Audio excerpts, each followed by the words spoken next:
इससे आखिरी मर्तबा पूछ लो, अगर ये बात ना माने तो इसकी खूबसूरती को बदसूरती में बदल देना।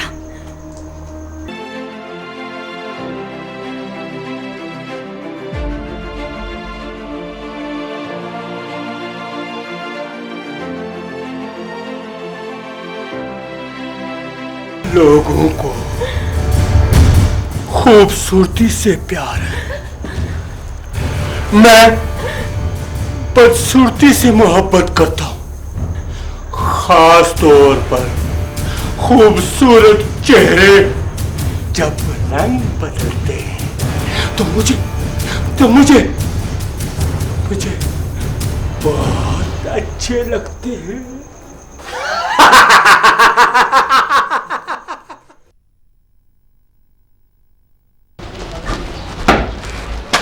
हाँ खलील, दोनों डेड बॉडीज वाले मामले का क्या बना?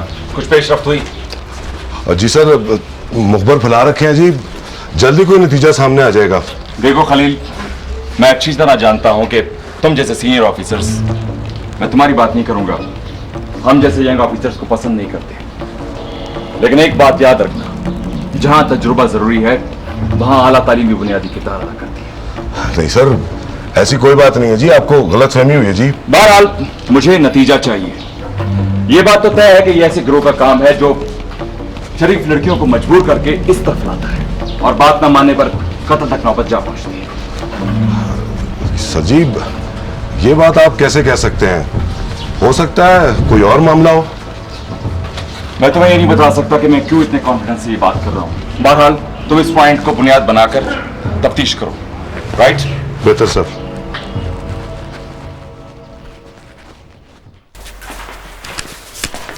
अदनान साहब, आपने मुझ नाचीज को याद किया? जी बिल्कुल, ये गलती मुझसे ही हुई है, मैंने ही आपको याद किया। हाँ, काश कोई और भी याद करे। मायूस ना हो रूमी साहब, कोई आपको जरूर याद करेगा, और ऐसा याद करेगा कि आपको छठी का दूध याद आ जाएगा। बस आप दुआ करें कि कहीं अल्लाह मियां ना आपको याद कर ले। आपके मुंह में खाक, आप मुझे बदवा दे रहे हैं? मैं एहतजाज करता हूं, पहले तो आपने मुझ पे जुल्म किया और अब आप। मैंने? कब? कैसे? इनका मतलब है कि रकीबे रूसिया बनके। ओह, फिर तो आपको एहतजाज करना चाहिए, क्योंकि बकौल वॉवल सोनिका के जो शख्स जुल्म के खिलाफ एहतजाज नहीं करता उसके अंदर का इंसान मर जाता है। मेरे अंदर का इंसान भी जिंदा है और जमीर भी। आप बताएं, आपने कैसे याद किया? बाय द वे रूमी साहब, आपने कल का अखबार देखा? जी नहीं, क्यों? क्योंकि उसमें बहुत सी प्रूफ रीडिंग की गलतियां हैं। फैशन शो की जगह पेंशन शो छप चुका है। ये मेरी नहीं, कंपोजर की गलती है। मैंने इस्लाह कर दी थी, कंपोजर ने दोबारा वही टाइप कर दिया होगा। बहरहाल रूमी, ये आपका काम है। आपको पता है कि जब मेरी रिपोर्ट में ऐसी वैसी गलती निकलती तो मुझे कितनी एम्बैरेसमेंट होती है। ओके, आइंदा एहतियात करूंगा। वैसे एक आजाद नज़म पेश करने की जसारत कर सकता हूँ? ओ मेरे खुदा, प्लीज रूमी, खुदा के वास्ते कोई जसारत पेश ना करना, क्योंकि मैं और अदनान एक प्रेस कॉन्फ्रेंस में जा रहे हैं, बाकी बाद में सही। ओके? और वैसे भी रूमी साहब, मेरा दिल कह रहा है कि सरदर्द की जो गोलियां हैं वो महंगी होने लगी हैं। तुम ऐसा करो, फोटोग्राफर को जल्दी से भेजो, और ये मेरा एक मोबाइल चार्ज पे लगा देना। अभी रात में हूँ, दो मोबाइल है मेरे पास। कमाल है, जब भी इधर शेर की आमद उधर उनकी रफ्त। यार ये आमद और रफ्त कब तक चलती रहेगी? चार्ज पे लगा देना। नहीं यार, बहुत महंगा है, बाद में मुझे ही भरना पड़ेगा। हाँ। मेरा ख्याल है अब हमारा काम आसान हो गया है। अब तुम्हें इरम को भगा कर ले जाने की कोई जरूरत नहीं रहेगी। मैं तुम्हारा रिश्ता मान लेती हूँ। मुझे उम्मीद है बेगम कमल फौरन हाँ कर देगी। वो तो ठीक है, लेकिन शादी के बाद इसे मैडम के हवाले करना है। मैं इरम की अम्मी को कैसे फेस करूंगा? मैंने सब सोच लिया है। तुम कह देना कि तुम्हारी दूसरे शहर ट्रांसफर हो गई है। इस तरह इरम को तुम्हें दूर ले जाने का जवाज मिल जाएगा। बस करती हूँ। अम्मी, you're so great, अम्मी।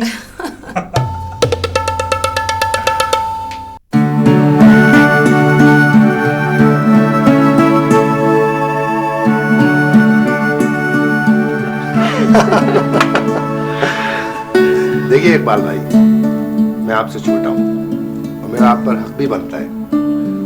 मैं इस हक का फायदा भी आपसे उठाऊंगा। भाई ये आज पहलियां क्यों बुझवा रहे हो? मेरा भाभी, खैर तो है? खैर ही खैर है, हम तो बस दामन फैलाने आए हैं। भाभी खुल के बात कीजिए, मैं समझी नहीं। आप तो जानती हैं फवाद अब अपने पैरों पे खड़ा है, इसलिए हमने फैसला किया है कि अब उसकी शादी कर दी जाए। फवाद और मदीहा दोनों कज़न ही नहीं, आपस में बहुत अच्छे दोस्त भी हैं, लिहाजा हम चाहते हैं कि उन दोनों की शादी हो जाए। बस इसीलिए हाजिर हुए हैं। उसूलन एतराज़ तो मुझे भी नहीं है, लेकिन मदीहा से उसकी मर्जी पूछना बहुत ज़रूरी है।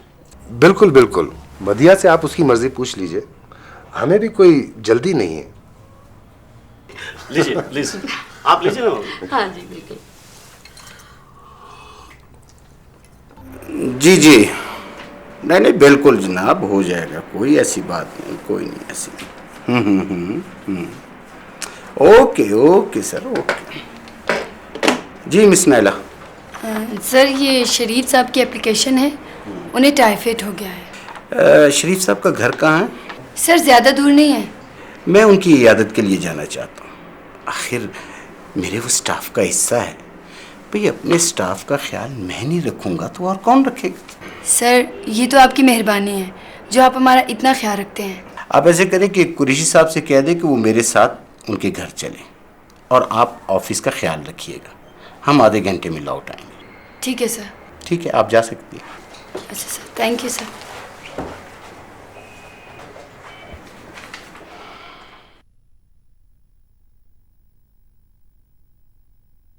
नगमा बेटा, तुम्हारी अम्मी अभी तक नहीं आई। बाबा आपको तो पता है ना, सौदा वगैरह लेने में टाइम लग जाता है, आने वाली होंगी। देखो बेटा, शायद तुम्हारी अम्मी आई हैं। जी बाबा।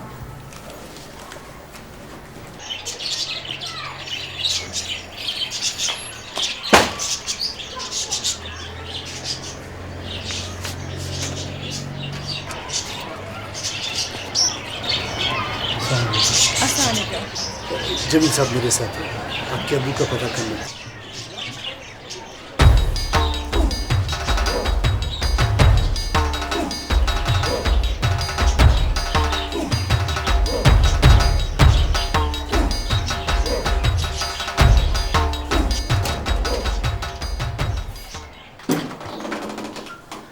बाबा आपके ऑफिस से कुछ लोग आए हैं। अस्सलाम वालेकुम साहब। बैठ बैठ बैठ। सलाम। आइए सर, आइए आइए आइए, तशरीफ रखिए, तशरीफ रखिए। साहब अभी सर आपने क्यों ज़हमत की?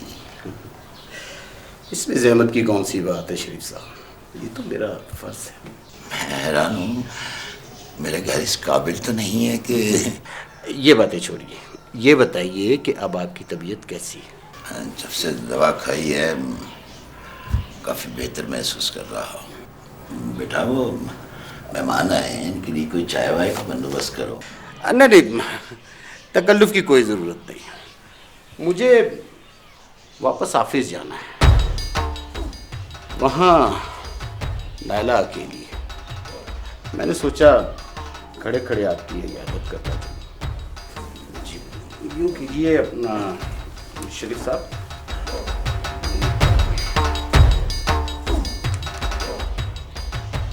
ये पैसे रख लें। लेकिन सर इसकी क्या ज़रूरत थी?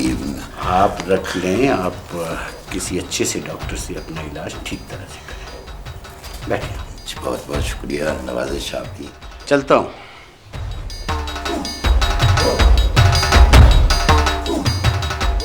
वैसे आप क्या करती हैं? कुछ नहीं, घर पे होती हूँ। बीए का इस साल प्राइवेट एग्जाम दिया। गुड। आइए कुरैशी साहब।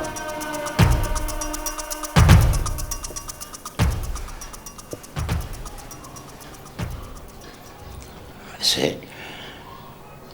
मुझे ये अंदाज़ा नहीं था कि जमील रहमान अपने स्टाफ का इतना ख्याल रखते हैं।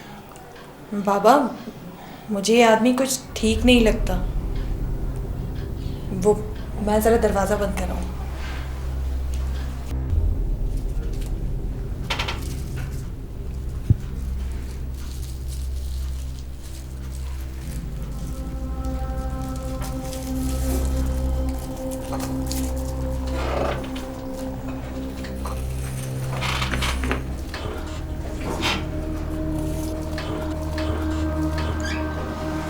मैडम, आपने बुलाया?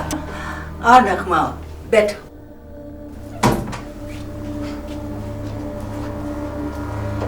मैं चाय पीने लगी थी, सोचा तुम्हें भी चाय पिलाऊं। शुक्रिया। अभी अभी बनवाई है। नगमा, दरअसल तुम्हारा काम देखकर मैंने सोचा कि तुम्हारे लिए किसी नौकरी का बंदोबस्त कर दूं।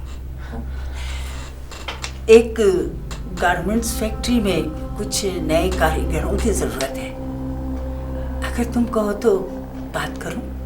Thank you very much madam, आप तो अच्छी तरह जानती हैं कि मुझे नौकरी की कितनी ज़रूरत है। इसीलिए तो मुझे तुम्हारा ख्याल आया।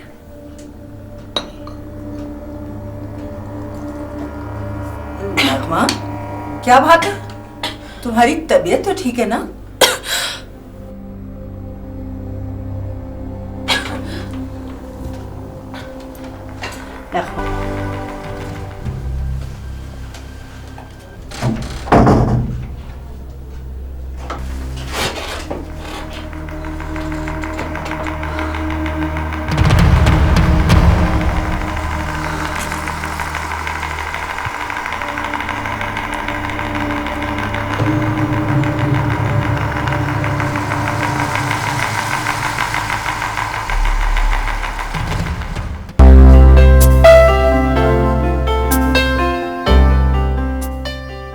अतिया बहन, मैं आपकी बेहद शुक्रगुजार हूँ। जितना साथ आपने मेरा दिया है। आप एक ही बात दोहराकर बार बार मुझे शर्मिंदा ना करें। मैं इस दर्द से गुजर चुकी हूँ, मुझे इसका अंदाजा है। मुझे तो समझ में नहीं आता मैं क्या करूं, और ऊपर से ये इरम और तानिया की फिक्र मुझे खाई जा रही है। मैं जानती हूँ, बल्कि मैं इसीलिए आई थी कि आपका कुछ बोझ बढ़ा सकूं। मैं समझी नहीं। मैं अपने बेटे वो समी के लिए इरम का हाथ मांगने आई थी। क्या? आप तो जानती हैं कि अभी मेरे शौहर का। मैं सब जानती हूँ, आप बिल्कुल बेफिक्र रहें। सारा इंतजाम मैं करूँगी, आप पर कोई बोझ नहीं पड़ेगा। निकाह इंतहाई सादगी से होगा, लेकिन इरम जरूर दुल्हन बनेगी। आप तो फरिश्ता हैं अतिया बहन। अरे नहीं बहन, ऐसी कोई बात नहीं। मुझे तो बस इरम जैसी हीरा लड़की मिल जाए तो और क्या चाहिए।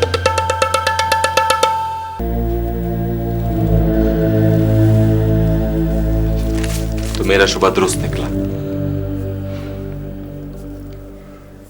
भाई इकबाल और भाभी तानिया को तो कोई एतराज नहीं था, वो दोनों तो बहुत खुश थे। जी हाँ, बहुत खुश थे। लेकिन माफ कीजिएगा प्रोफेसर साहब, औलाद को इतनी भी आजादी नहीं होनी चाहिए, खासकर लड़कियों को, कि वो अपनी शादी के फैसले खुद ही करें।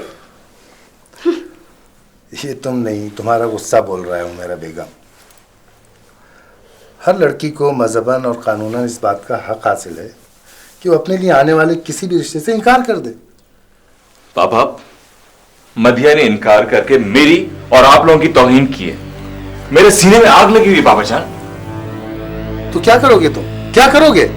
अदनान को किसी केस में फंसवाओगे, उसे जेल में बंद करोगे, या आप कुछ ऐसा समझते हैं?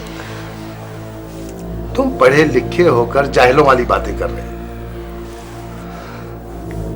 एक लड़की तुमसे शादी करने से इनकार कर देती है तो ये तुम्हारी तौहीन कैसे हुई?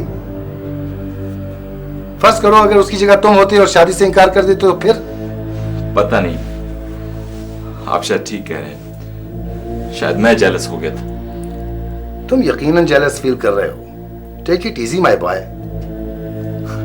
और भी गम है जमाने में मोहब्बत के सिवा, राहतें और भी हैं वसल की राहत के सिवा। और भी गम है, लेकिन गम मोहब्बत हर गम से सवा होता है।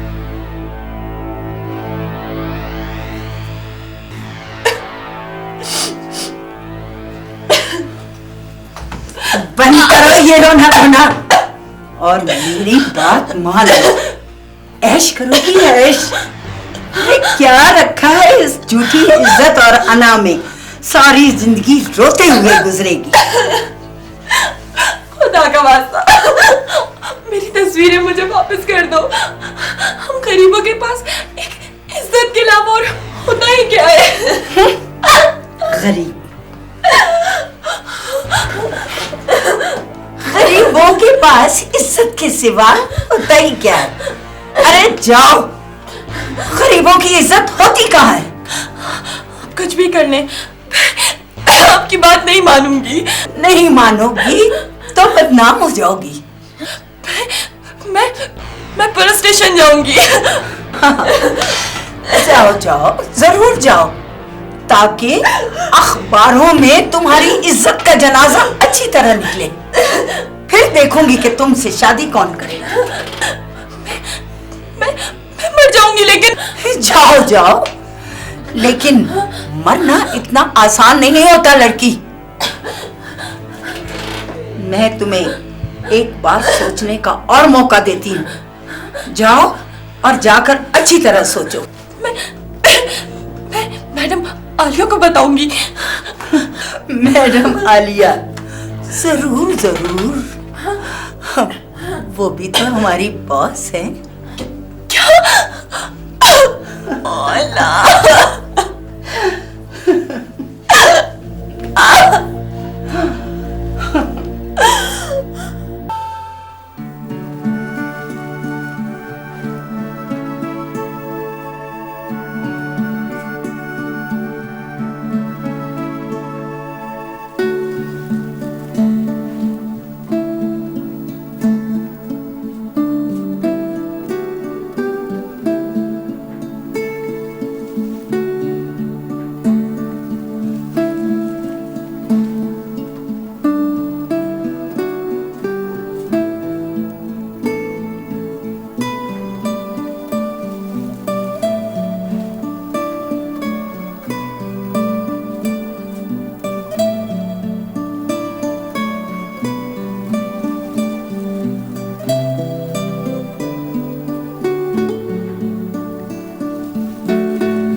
राम